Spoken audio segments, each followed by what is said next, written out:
যতই গড়ি বাড়ি গাড়ি, যাবার বেলায় শূন্য, আসার বেলায় যেমন ছিল মাঝখানে হন্য।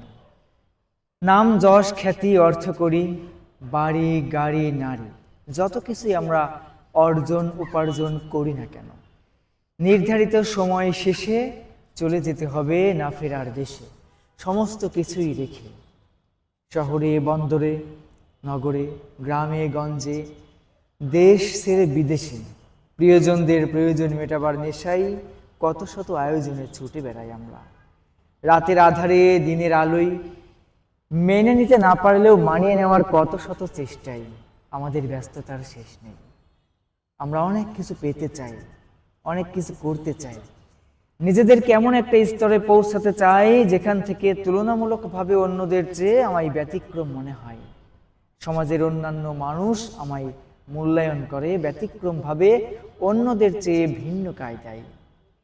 মানুষ আমায় ভালোবাসুক, আমায় সম্মান করুক, আমায় মূল্যায়ন করুক, আমায় সমর্থন করুক।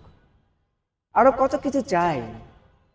আমাদেরই ছাপানো কাগজে যে বিনিময় মাধ্যম, টাকা বা রুপি, ডলার, দিনার, বিভিন্ন দেশে প্রচলিত নিয়ম অনুযায়ী বিভিন্ন নাম, সেই নিজেদের ছাপানো টাকার পেছনেই আমরা অন্ধের মতো ছুটে বেড়াই। নীতি নৈতিকতা ভুলে সুদ ঘুষ দুর্নীতি প্রতারণা চাঁদাবাজি ঠকবাজি কায়দা করে ফায়দা নেওয়ার আশায় কত শত পন্থায় আমরা নিজেদেরকে ব্যস্ত করে রেখেছি কত জনে। কিন্তু জীবনের অনেকগুলো বছর আমি পার করলাম একটা অবস্থানে পৌঁছাবার জন্যে, যখনই আমি একটু সুখ আমার দর্শনে বা আমার চিন্তায়, আমার যেই যা আমি মনে করি সেভাবে আমার সেই উপভোগ করবার সময় এগিয়ে আসে, ঠিক সময়ের সাথে আমার পরপরে পাড়ি দেওয়ার সময়ও এগিয়ে আসে। একটি মানুষ মনে করেন চাকরি করছে বা ব্যবসা করছে, জীবনের 40-50 কম বেশি বছর সে অতিক্রম করে একটা অবস্থায় পৌঁছাচ্ছে, বাড়ি গাড়ি অর্থ করি গচ্ছিত করছে।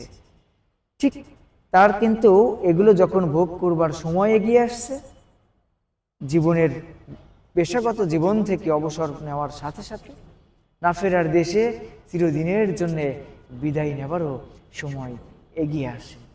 তবু আমরা ছুটে বেড়াই প্রিয়জনদের প্রয়োজন মেটাবার কত শত আয়োজনে।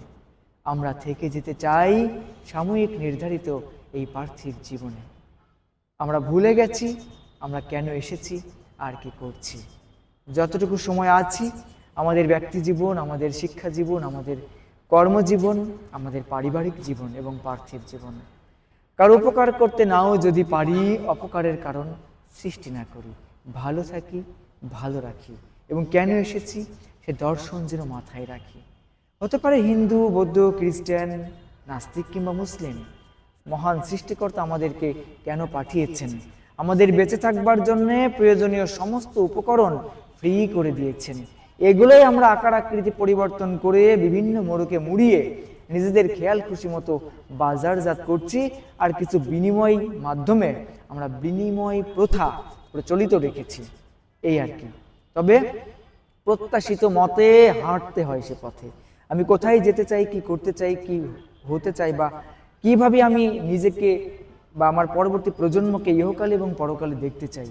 আমরা সাময়িক এই পার্থিব জীবনে সুখে শান্তিতে থাকবার প্রত্যাশায় কত শত পন্থায় অর্থের যোগান দিচ্ছি, অথচ নির্ধারিত সময় শেষে না ফেরার দেশে যখন আমি চলে যাব, ঠিক আমার পূর্ব প্রজন্ম যেভাবে চলে গেছে একই পথে, সেখানে গিয়ে কেমন থাকবো সেটা নিয়ে আমরা